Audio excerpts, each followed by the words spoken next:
اسمعني كويس. الناس طول عمرها بتضحك على الرجالة بجملة المهم الروح مش الشكل.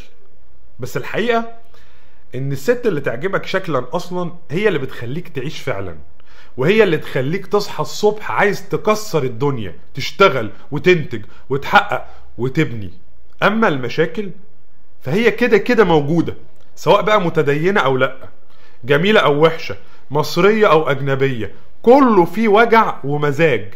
بس الفرق ان لما تبقى مبسوط معاها شكلا هتقدر تتحمل كل حاجة بروح حلوة. فانا عايز اقوله لك ان الجمال مش سطحية، الجمال ده وقود رجولة، هو الشرارة اللي بتخلي الراجل يدور موتور الانجاز. يعني باختصار، اللي تعجبك هي اللي هتخليك تنتج، مش اللي يقولوا لك عنها كويسة. ركز في الحتة دي، اللي تعجبك هي اللي هتخليك تنتج، مش اللي يقولوا لك عنها دي كويسة. حتى لو شهوة، حتى لو الناس قالوا لك انت شهواني او سطحي، حتى لو شهوة فهي برضو مش عيب. ليه؟ لانها وقود الحياة. اسمع بقى الكلام اللي جاي ده. ربنا خلق الشهوة علشان تحركك مش تحبسك.